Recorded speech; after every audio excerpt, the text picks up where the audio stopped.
A domestic dispute broke out at a Quick Check gas station on the evening of October 3rd, 2020 in Wolf City, Texas. Jonathan Price, a former Hardin-Simmons University football player, 31-year-old black man, attempted to defuse the situation. Cops were called, and upon arrival, according to the unreleased body cam footage, Jonathan Price approached Officer Sean Lucas with a handshake, asking several times, "You doing good?" Officer Sean Lucas took one look at the situation and decided that Jonathan Price must be the problem. He attempted to detain, tase, and eventually shot Jonathan Price 4 times, killing him. The Texas Rangers, now investigating the situation, said in a statement, "The preliminary investigation indicates that the actions of Officer Lucas were not objectionably reasonable." I'm sure an all-white Texas jury isn't going to have any problem acquitting this cop. Probably make him honorary sheriff, give him a blindfold and a machine gun this time.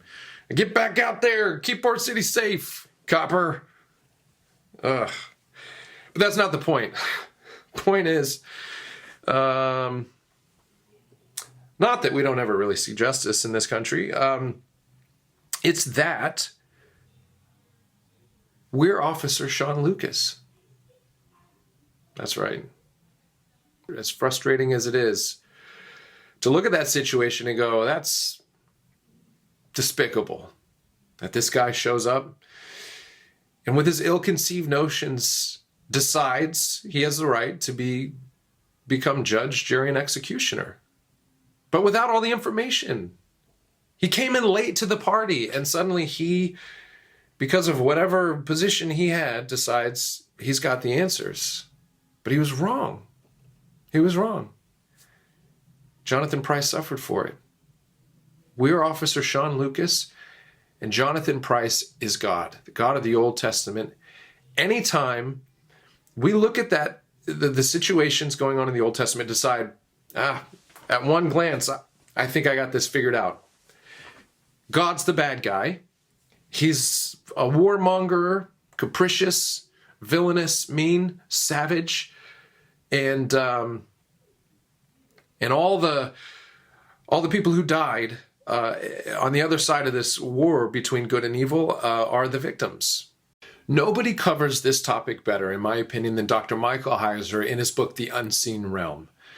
If we want to understand the cosmic geography and the war against good and evil that comes to life in the pages of the Old Testament, and why that actually makes God, proves his holiness versus him being evil or a warmonger, this is the book to read.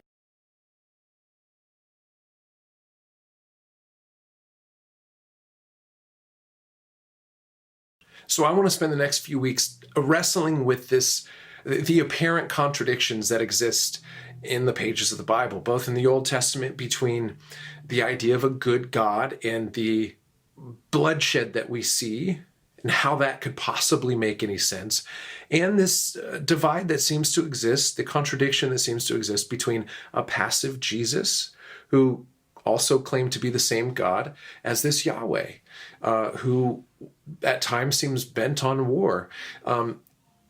If you think Jesus didn't claim to be the same person, you may have missed the many times that he lays claim to the deity. But in the book of John, we get this conversation between Jesus and a woman who says, it says this, "The woman said, 'I know that Messiah, called Christ, is coming. When he comes, he'll explain everything to us.' Then Jesus declared, 'I, the one speaking to you, am he.'" And that's John 4:26. These are different manifestations of the same God. How does that make sense? How do we make sense of the different personalities that we seem to see in who this is?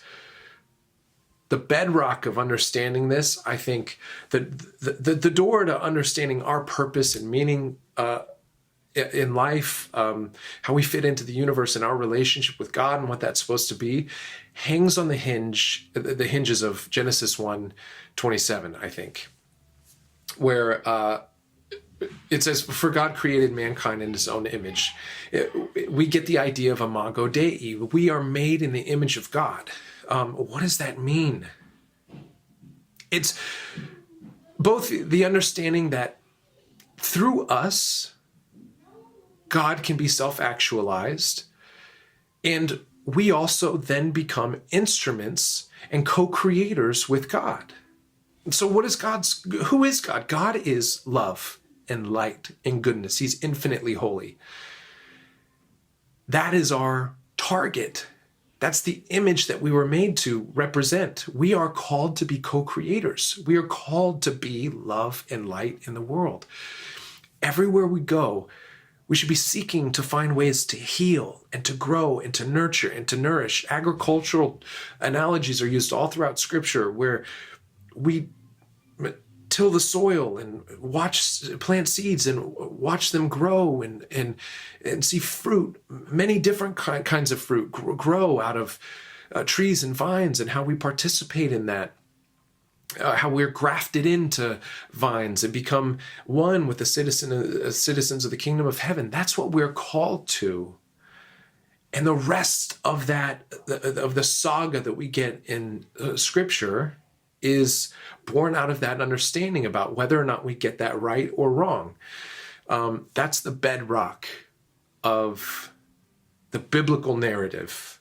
So to understand a Yahweh going to war against pagan gods, we have to understand if we're missing the mark or what that mark is. That archery term, the bullseye. The bullseye is the image of God.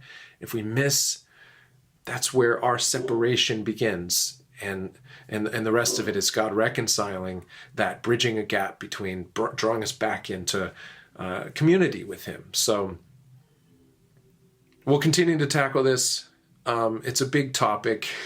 A lot of great stuff ahead, but for this week, let's do our best to remember that bullseye, our target, to be the image of God, infinitely good, infinitely holy, and infinitely loving. And what that sacrificial love looks like. It can be us.